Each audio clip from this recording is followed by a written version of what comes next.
Alors, domaine de 35 hectares en conversion bio. Donc, le premier millésime officiel 2021.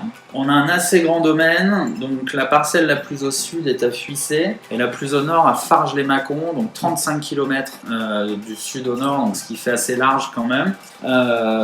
Principalement, enfin, 3 grosses appellations: Mâcon, Saint-Véran, Pouilly-Fuissé. Donc, Mâcon village. Un assemblage de toutes nos parcelles de Mâcon. Donc c'est vraiment un vrai patchwork de l'appellation. Ça va des argilo-calcaires aux plus argileux. On a toutes les expositions, nord, est, sud, ouest. C'est vraiment un gros assemblage. Vinification uniquement en cuve, donc pendant 7 mois sur lit. Donc pour lui amener, donc on garde de la fraîcheur, parce que c'est fait que en cuve. Par contre sur lit, on va lui ramener beaucoup de gras. Ça fait que 15 jours que c'est en bouteille. C'est encore un peu serré. Ça c'est le vin facile, au verre. Alors ici les vinifications, arrivée de la vendange, pressurage, donc vendange manuelle maintenant, pressurage, on ne sulfite pas les vins avant la fin des fermentations. Donc c'est-à-dire qu'on laisse vraiment le vin s'exprimer au maximum, aller chercher un maximum d'arômes, et ensuite on va juste doser les sulfites, doser le soufre juste avant les mises en bouteille. J'ai remarqué souvent dans les vins Mâcon, il y a un final qui est un peu amer. Ouais. Alors, mais c'est le cépage ou c'est... Non, ça c'est parce que ça a été mis en bouteille il y a 15 jours. C'est le soufre, l'amertume à la fin là sur celui-là, c'est vraiment le soufre. Ah, c'est pas du cépage, c'est... Non. C'est un cépage 100% chardonnay. Et vous voulez pas le garder? Le problème c'est que ça peut vite devenir écœurant en fait. Ah oui. Et nous l'objectif c'est vous êtes deux copains, vous ouvrez la bouteille, vous finissez la bouteille, vous en recommandez une autre. Voilà. Si après la bouteille vous voulez boire une bière, c'est qu'on a mal fait notre travail. Donc là on était en 2020. C'est un millésime chaud. Moi je crois qu'on a que des millésimes chauds maintenant. Non, 2020 c'est un millésime qui est sympa. On a beaucoup de fruits. Ça a été un millésime plutôt facile à unifier. Enfin voilà, les vendanges n'étaient pas. On a vendangé fin août, donc parce qu'il faisait chaud, mais les vendanges sont plutôt bien passées. On n'a pas eu de pluie. Enfin, ça a été vraiment un millésime plutôt facile à accoucher. Mâcon, Solutré, Pouilly. Une parcelle de Mâcon qu'on vinifie séparément du reste. Donc on est face à la roche de Solutré. Même vinification uniquement en cuve pendant 7 mois. Par contre là on va avoir des sols un peu plus calcaires. Et là on est sur 2019, donc qui était vraiment un tout petit millésime. Donc là 1 an de bouteille en plus de complexité. Voilà, on change. Il va plus au minéral aussi. Ouais. Ça c'est vraiment le calcaire dans les sols qui fait la différence. Et on essaie toujours d'avoir des vins avec une belle tension, une belle acidité. Quelquefois, vous avez goûté un 2020, vous passez sur un 19 derrière, ça va faire vieux, ça va faire plus lourd. Là, non, on a la fraîcheur qui est vraiment là, quoi. Saint-Véran 2020. Donc ça, une cuvée phare du domaine. On a la chance d'avoir 11 hectares de Saint-Véran.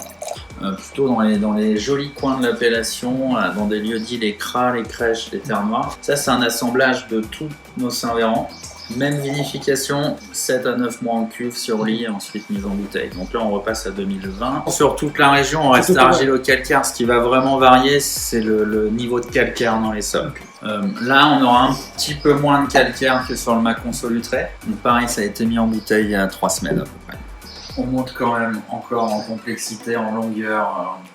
Dans les dernières années, une année qui a été une millésime phare, vous me connaissez, c'était 2015, un peu comme de partout. Alors 15 c'est un joli millésime, alors très solaire aussi, donc c'est marrant, j'aimais pas les 2015 au départ, et là on a rouvert un magnum de Pouilly-Fuissé-les-Crêts 2015 l'autre jour, c'était grandiose.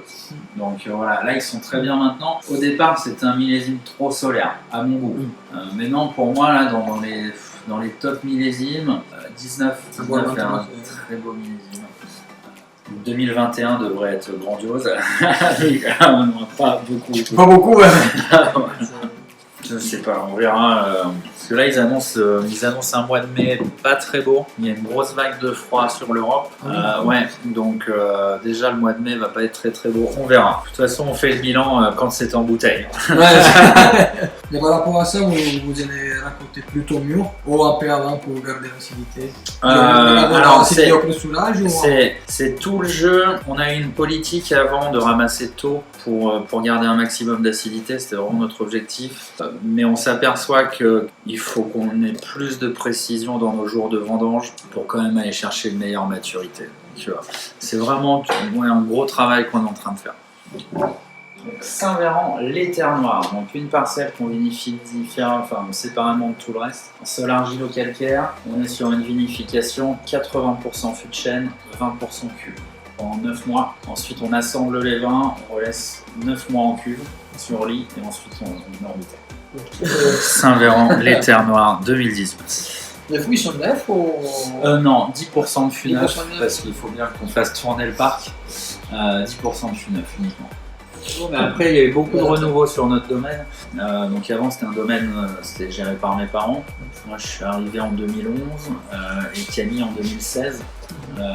On a changé beaucoup de choses, passage en bio, passage vendange manuel, avant c'était vendanger machine. Il y a un vrai renouveau et du coup c'est vrai qu'on est rentré dans plein de jolis endroits parce que voilà, il y a un vrai renouveau, donc là on commence à se placer un petit peu partout.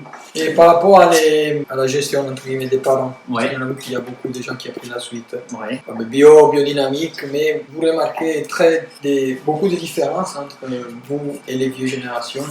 Sur la qualité des vins Oui, ou sur la façon de... La façon de travailler, il y a des grosses différences. Parce que avant, je pense que la clé, c'est d'avoir un bon rapport qualité-prix. Donc voilà, il fallait avoir des coûts de production pas trop élevés parce que nos clients voulaient des prix assez bas. Même si on était loin d'être dans les plus bas, il fallait quand même un bon rapport qualité-prix. Ça, c'est moins vrai maintenant. Les gens veulent vraiment l'excellence. On a une vraie clientèle où donc voilà, nous tous les matins on se lève en se disant je veux faire le meilleur vin et donc on met tous les détails en place. Voilà, c'est des tout petits détails, mais par exemple on réétudie notre façon de vendanger, même de vendanger à la main. Avant on avait le cooper pose sa grappe dans le seau, donc la grappe est déjà tassée une fois dans le seau, ensuite on met dans la hotte du porteur qui arrive, qui reverse dans la remorque et ensuite on met dans le pressoir. Maintenant, à partir de 2021, uniquement en cagette, donc le cooper pose dans la cagette et derrière, la prochaine fois où on touchera la grappe, c'est pour la vider dans le pressoir. Donc c'est-à-dire cagette, on met directement dans des camions frigo, donc ça reste palettisé. On arrive ici à la cave, on met ça dans des containers frigo et ensuite on va pressurer pendant 24 heures. Mais la grappe est coupée une seule fois et ensuite directement vidée dans le pressoir. Voilà, donc c'est vraiment l'histoire d'aligner tous les petits détails pour s'approcher de l'excellence. Mais comme dans votre métier, c'est vraiment une succession de détails. Donc Saint-Véran, l'Écra, donc aussi une parcelle vinifiée séparément du reste. Un lieu-dit très calcaire, donc toujours beaucoup de minéralité, beaucoup de salinité. Même vinification que les terres noires, 80% fût, 20% cuve. Saint-Véran, l'Écra 2018.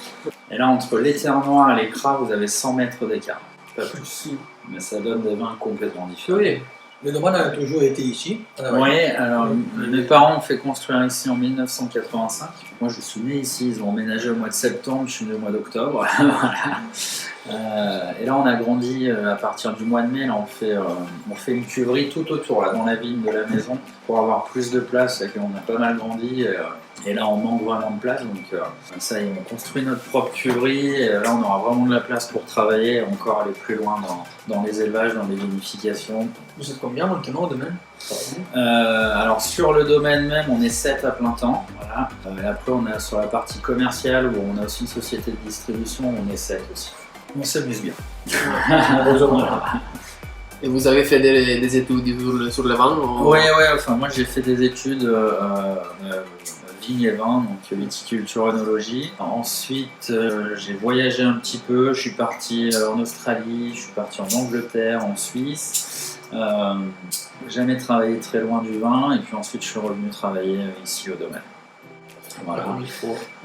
Et puis Camille, lui, a travaillé au domaine Ferré, qui est à Fuissé.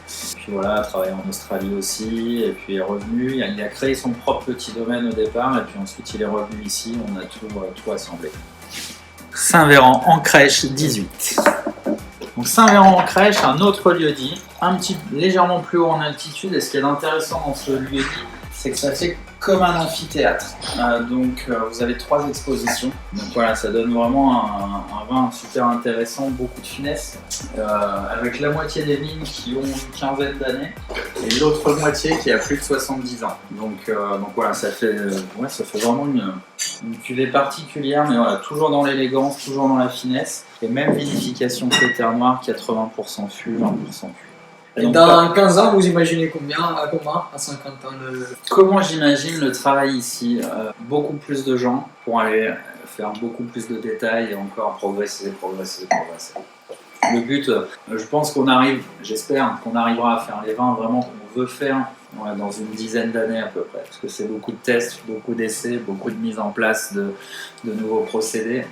Beaucoup de remises en question. Donc ouais, dans 10 ou 15 ans, j'imagine ici des jolis vins qui sortent du domaine, donc avec beaucoup de salariés pour 35 hectares, ça fait un gros domaine quand même sur la Bourgogne. Mais l'idée, c'est de continuer à travailler comme des petits. C'est-à-dire que même si on est 3 fois plus gros, on va pas acheter des pressoirs 3 fois plus gros. On va acheter 3 pressoirs, 3 petits pressoirs. Et voilà, si on a un salarié pour 4 hectares, voilà, si on continue à grandir, on aura toujours un salarié pour 4 hectares. L'idée, ou peut-être même pour 3 au bout d'un moment. L'idée, c'est vraiment de continuer de faire de la haute couture, même si on fait des plus gros volumes. Et à Mâcon en général, au niveau stylistique dans les vins, vous pensez que ça change quelque chose Comparé à il y a quelques années, où, on a des gens qui vont travailler mieux les élevages. Je trouve que la qualité du Mâconnais en général, que ce soit qu'on parle des caves coopératives pour arriver sur les grands domaines, je trouve que ouais, depuis une dizaine d'années, vraiment la qualité est montée d'un cran. Après, il y a encore du travail, que ce soit pour nos concurrents ou pour nous. C'est pas, je suis pas en train de dire que nous on fait mieux, mais c'est ce qui est en train de se faire. C'est ce que il y a une ancienne génération qui a déjà mis beaucoup de choses en place, et la nouvelle arrive, qui continue. Et moi, je pense que dans 10 ans, le Mâconnais, ça va vraiment, on aura vraiment plein de grands vins. Et qu'est-ce que vous pensez de l'appellation Premier Cru à Pouilly-Fuissé? Pouilly-Fuissé, c'est une très bonne chose. On a toujours travaillé nos meilleurs terroirs séparément du reste. Regardez en Saint-Véran en crèche, en terre noire ou en crabe. Donc nous, le dossier Saint-Véran est aussi en cours. J'espère qu'il verra le jour un jour. Mais voilà, ce sera premier cru des crabes, premier cru des terres noires. Non, c'est une bonne chose. Il faut valoriser les grands terroirs. Alors pour nous ici, on sait quel est le grand terroir, etc. Mais je pense que pour un client en magasin aux États-Unis, pourquoi le Saint-Véran L'Écrat est plus cher que le Saint-Véran normal? Alors que si vous avez le Saint-Véran normal et le Saint-Véran premier cru L'Écrat, il comprend tout de suite. C'est compliqué la Bourgogne quand on n'est pas dans l'hôtellerie, quand on n'est pas dans la restauration et qu'on est à l'autre bout du monde, c'est très compliqué. Pouilly-Fuissé 18. Donc la vinification 100% fût de chêne pendant 9 mois, uniquement 10% de fût neuf, ensuite on réassemble et on laisse en masse, encore pendant 9 mois. Alors nos Pouilly-Fuissé vont toujours s'ouvrir plus tard que les Saint-Véran. Pouilly-Fuissé L'Écret 2019. Donc ça a une semaine de bouteille. On a décidé de ne pas le filtrer. Voilà, pour garder un maximum. On trouvait que voilà, ça faisait un petit voile dans le verre, mais en tout cas qualitativement ça nous plaisait beaucoup. Donc L'Écret, production uniquement 2400 bouteilles, 12 mois en fût de chêne, avec 15% de fût neuf, donc un petit peu plus. Et ensuite 12 mois en cuve en masse. Donc voilà, ça c'est un tout petit bébé, il faut attendre encore. On goûte presque tous les jours là, et voilà, des jours c'est super ouvert, ça goûte super bien, d'autres jours c'est fermé. On a une belle acidité là en bouche. On est content des 19. On est très content des 19. Il y a combien d'hectares sur L'Écret? C'est même pas un hectare, je crois que c'est 0,7 hectares.